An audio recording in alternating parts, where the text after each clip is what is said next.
All right. Hello, everybody. I'm so excited. We've got the amazing now. I'm going to get you to say it with the French accent because I love it. Sarah Givons. Sarah Givons.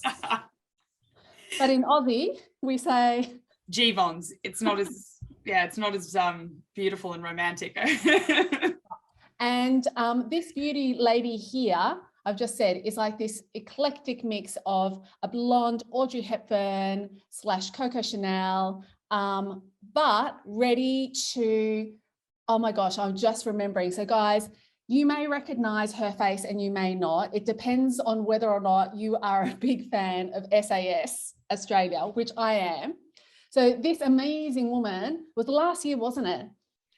So yes, I don't know. It was. Yeah, was it last year? So I'm just going to bring these guys up to speed because as well as being an amazing dating coach, this woman is an incredible. I wouldn't even know. Would you call yourself an athlete? Because it's like hardcore what you achieved. Yeah, I guess it's resilience, isn't it? Resilience. It's definitely a practice of resilience, and they say the thinking soldier.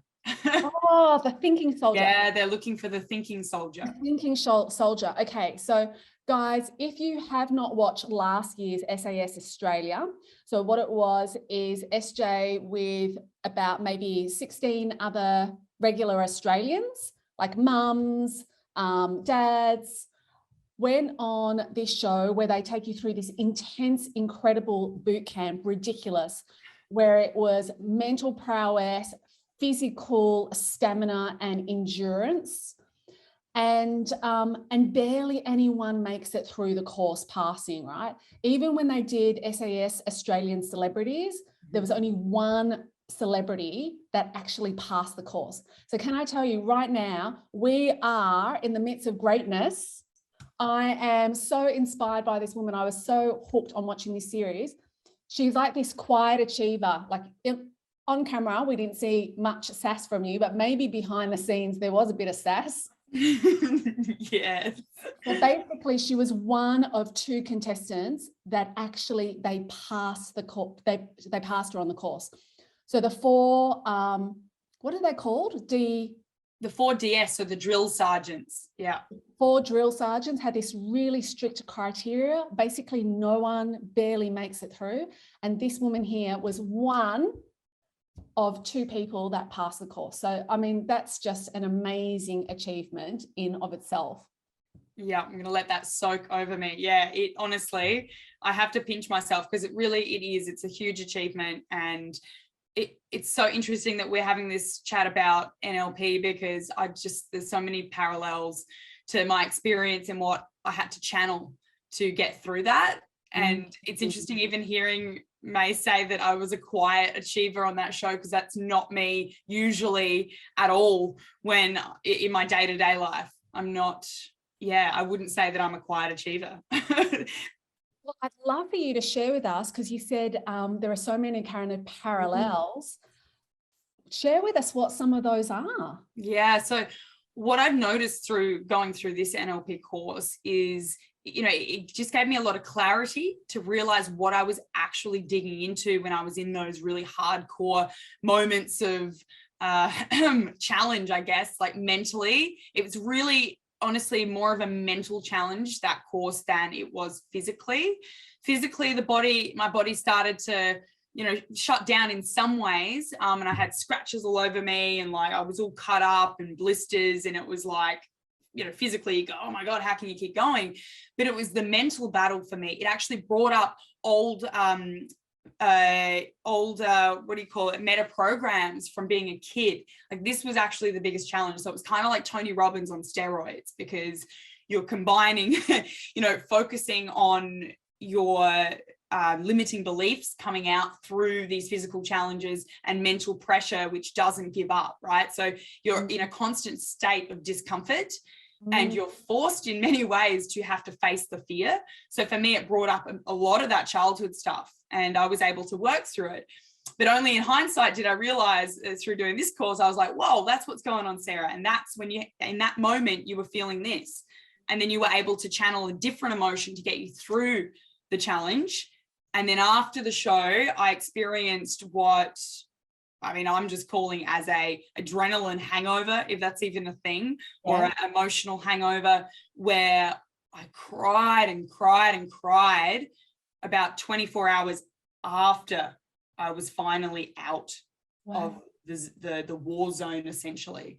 So that as well was very cathartic for me, and explained, you know, a lot about how I was processing things, compartmentalizing, and, you know, finding ways to pull out the lessons without causing too much trauma and damage to myself, which honestly is quite possible to do going on a show like that. You can actually create, I would say, more trauma if you don't go in there with a level head. Yeah.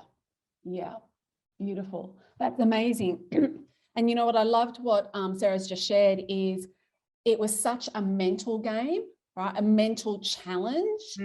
And I always think about NLP in terms of, like, you know, we all have this brain, but our brain did not come with a user manual.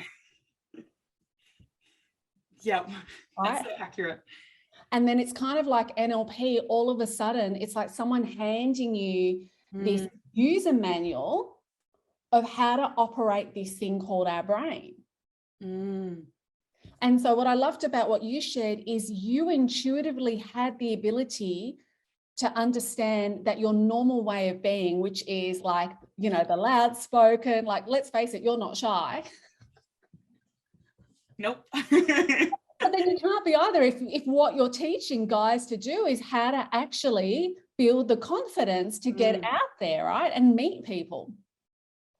But you recognize that in this situation, this is what my read on what you just shared is, that way of being wasn't necessarily going to do you any favors, especially in the light of these drill sergeants who just want compliance, right? They don't want the out there, innovative, do your own thing, you know, be really highly creative, go off on tangents type of Sarah, which is what you need to do in your business. Yep. They want someone to follow the rules, be compliant, because basically your life is on the line, and the life of your teammates is on the line. Yeah, I really like the way you've packaged that, because it was exactly that for me. At least I can't speak for anyone else, but that was for me. It was like, you know, this is a game with some really, you know, life or death kind of rules to it. So there is no room for being jovial, or well, there is when you're, like, you know, recovering, which I was definitely when we weren't in the presence of the drill sergeants. But when we were, it was like, if you didn't take this seriously, it almost shows that you don't care about someone else's life, and you don't care about your own life. And that carelessness on the battlefield, you know, is unacceptable. And that was what I really channeled. It was you know, it wasn't about failure and your skill set. It was about your will to come back from the failure. So that was really the takeaway. So when I came out of that, I definitely felt that I held my head up a lot higher. That was, you know, they always say, keep your head up high, even if you failed, even if you did something and you started to beat yourself up negatively or discounted the effort that you put in. And I learned that through NLP, that I discount my achievements a lot. So even at the beginning of this chat, I was like, let me just soak that in. It is a big achievement. So I've become a lot more aware and conscious of nipping that in the butt before I discount how amazing I am, you know?